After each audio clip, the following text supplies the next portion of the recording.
हरियाणा और जम्मू कश्मीर की विधानसभा सीटों पर मतदान पूरे हो गए हैं। हरियाणा में किसकी सरकार बनेगी, इस पर एग्जिट पोल्स भी आ गए हैं। जम्मू कश्मीर में भी इस बात पर चर्चा होने लगी है कि आखिर जम्मू कश्मीर का मुख्यमंत्री कौन होगा। लगभग सभी एग्जिट पोल्स में अब हरियाणा में कांग्रेस को आगे बताया गया है। इंडिया टुडे एक्सिस माई इंडिया के एग्जिट पोल में कांग्रेस के नेतृत्व वाले इंडिया गठबंधन को 90 में से 59 सीटें और भाजपा के नेतृत्व वाले एनडीए गठबंधन को 21 सीटें मिलने का अनुमान है। ध्रुव रिसर्च के एग्जिट पोल में राज्य में इंडिया गठबंधन को 57 सीटें और एनडीए गठबंधन को 27 सीटें मिलने का अनुमान है। इसके साथ ही अलग अलग पार्टीज को लगभग 0 से 6 सीटें मिलने का अनुमान जताया गया है। CNN 24 के एग्जिट पोल में राज्य में इंडिया गठबंधन को 59 सीटें और एनडीए गठबंधन को 21 सीटें मिलने के साथ ही अन्य पार्टियों के खाते में 10 सीटें मिलने का अनुमान है। और अब इसी के साथ ही कांग्रेस में ये चर्चा शुरू हो गई है कि मुख्यमंत्री कौन होगा। पहले ही कई नेता अपनी दावेदारी पेश कर चुके हैं। तो चलिए आपको बताते हैं कि आखिर मुख्यमंत्री पद के लिए हरियाणा में किन नेताओं का नाम आगे आ रहा है। नमस्कार, मैं हूं किरण, आप देख रहे हैं डेली लाइफ। इस लिस्ट में सबसे पहला नाम आता है निवर्तमान विधानसभा में विपक्ष के नेता भूपेंद्र सिंह हुड्डा का। उन्होंने विधानसभा चुनाव में पार्टी का नेतृत्व किया है। इसके अलावा वे 2005 से 2014 तक 2 बार सीएम भी रह चुके हैं। मुख्यमंत्री पद की दावेदारी पेश करते हुए उन्होंने पहले ही कहा था कि मैं अभी रिटायर नहीं हुआ, राज्य में कांग्रेस ही सरकार बनाएगी। इसके अलावा ये पार्टी आला कमान ही तय करेगा कि मुख्यमंत्री कौन होगा। इस लिस्ट में दूसरा नाम आता है अखिल भारतीय कांग्रेस कमेटी की महासचिव और सिरसा से सांसद कुमारी शैलजा का। एक प्रमुख दलित चेहरा होने के अलावा वे गांधी परिवार की बेहद करीबी हैं। अपनी दावेदारी पेश करते हुए शैलजा ने कहा था कि कांग्रेस मेरे अनुभव और पार्टी के प्रति मेरी निर्विवाद निष्ठा को खारिज नहीं कर सकती। मैं कांग्रेस की वफादार सिपाही हूं और हमेशा रहूंगी। हर कोई जानता है कि कांग्रेस में सीएम को लेकर फैसला पार्टी आला कमान करती है। सियासी गलियारों में यह भी चर्चा है कि अगर भूपेंद्र सिंह हुड्डा मुख्यमंत्री पद की रेस से बाहर होते हैं तो वे बेटे दीपेंद्र हुड्डा का नाम आगे कर सकते हैं। सीएम पद को लेकर उन्होंने कहा था, कुमारी शैलजा ने जो कहा है उसमें कुछ भी गलत नहीं है। इसके लिए कांग्रेस में एक प्रोसेस है। पार्टी के लिए पहली प्राथमिकता बहुमत हासिल करना और सरकार बनाना है। मुख्यमंत्री के नाम को लेकर पार्टी आलाकमान के स्तर पर एक बैठक होती है। इसमें निर्वाचित विधायकों से सलाह ली जाती है और फिर आखिरी फैसला पार्टी आलाकमान ही करते हैं। रणदीप सिंह सुरजेवाला के नाम पर भी चर्चा काफी ज्यादा तेज है। अपने गृह क्षेत्र कैथल में अपना वोट डालने के बाद राज्यसभा सांसद और एआईसीसी महासचिव रणदीप सिंह सुरजेवाला ने कहा था कि सीएम बनने की महत्वाकांक्षा रखना गलत नहीं है। हम सीएम चेहरे के लिए राहुल गांधी और कांग्रेस अध्यक्ष मल्लिकार्जुन खड़गे के लिए गए फैसले को स्वीकार करेंगे। दूसरी ओर पार्टी सूत्रों की माने तो हरियाणा कांग्रेस प्रमुख और दलित नेता उदय भान भी सीएम पद के दावेदारों में से एक हैं। उन्हें भूपेंद्र सिंह हुड्डा का करीबी माना जाता है। द इंडियन एक्सप्रेस ने अपनी रिपोर्ट में बताया था कि दिल्ली में एआईसीसी नेताओं के साथ एक बैठक में उन्होंने राज्य में एक दलित चेहरे को आगे करने की बात कही थी। लिहाजा माना जा रहा है कि वो चेहरा उदय भान का हो सकता है।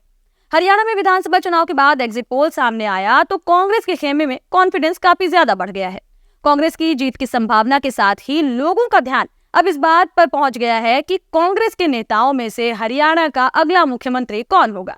हरियाणा विधानसभा में 90 सीटें हैं, इसलिए जीत का आंकड़ा 46 है। अधिकतर एग्जिट पोल ने भविष्यवाणी की है कि कांग्रेस 44 से 61 सीटों के बीच जीत हासिल करेगी, यानी कांग्रेस के पास बहुमत है। हालांकि ये सिर्फ अनुमान है, क्योंकि एग्जिट पोल के नतीजे अक्सर गलत भी निकलते हैं।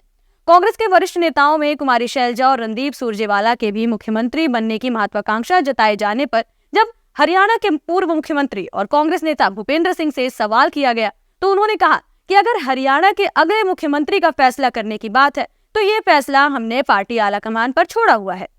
हुड्डा ने एनडीटीवी से बात करते हुए कहा कि हम कई और सीटें जीतने की उम्मीद करते हैं। भाजपा के राज में हरियाणा में कानून व्यवस्था बदतर हो गई है, भ्रष्टाचार बढ़ गया है और खेलों को भी नहीं बख्शा गया। कुछ कांग्रेस नेताओं के कैबिनेट गठन की योजना पर काम करने के बारे में चर्चा के बाद जब सवाल किया गया तो हुड्डा ने कहा, आला कमान फैसला करेंगे। ये सब अभी तक काल्पनिक प्रश्न है। वहीं वरिष्ठ नेता कुमारी शैलजा और रणदीप सुरजेवाला ने भी अपनी मुख्यमंत्री पद की महत्वाकांक्षाएं पहले ही जाहिर कर दी हैं। ये पूछे जाने पर कि क्या कुमारी शैलजा हरियाणा की अगली मुख्यमंत्री बनेंगी, इस पर हुड्डा ने कहा कि ये लोकतंत्र है, हर किसी की आकांक्षा होती है। आप भी कई महत्वाकांक्षाएं रख सकते हैं, लेकिन विधायक फैसला करेंगे, आला कमान फैसला करेंगे कि आखिर कौन होगा हरियाणा का मुख्यमंत्री। आपको बता दें कि 27 सितंबर को एक चुनावी रैली के दौरान भूपिंदर सिंह हुड्डा ने हरियाणा में कांग्रेस के लिए भारी जनादेश की भविष्यवाणी भी की थी। उन्होंने पार्टी में अंदरूनी कलह की बातों को सिरे से खारिज कर दिया था और एक और लगातार कुमारी शैलजा के पार्टी से कटे कटे रहने की खबरें भी सामने आ रही थी। भूपिंदर ने उस वक्त कहा था कि मुख्यमंत्री पद के लिए कई दावेदार होने से पार्टी को और ज्यादा ताकत मिलेगी। अब बात करते हैं जम्मू कश्मीर की। जम्मू कश्मीर के एग्जिट पोल की अगर बात की जाए तो नतीजों से पता चलता है कि जम्मू कश्मीर की जनता उमर अब्दुल्ला को मुख्यमंत्री के रूप में देखना चाहती है। एक सर्वे कराया गया। सर्वे में शामिल 39% लोगों ने उमर अब्दुल्ला को बेहतर मुख्यमंत्री माना है, जबकि बीजेपी के रविंदर रैना को 12% ने ही अपनी पहली पसंद कहा। जम्मू कश्मीर में 10 साल बाद हुए विधानसभा चुनाव के नतीजे 8 अक्टूबर को घोषित होंगे।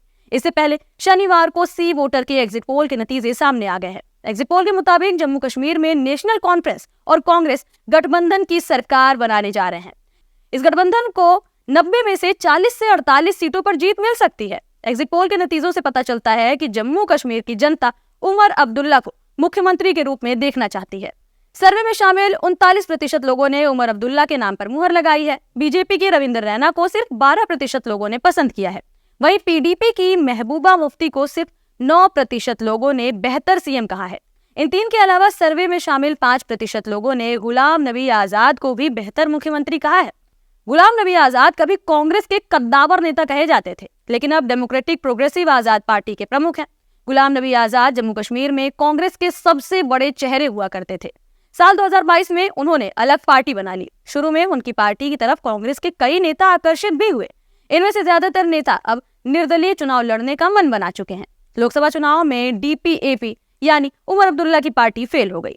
उसमें अनंतनाग, राजौरी और उधमपुर डोडा में अपने प्रत्याशी उतारे।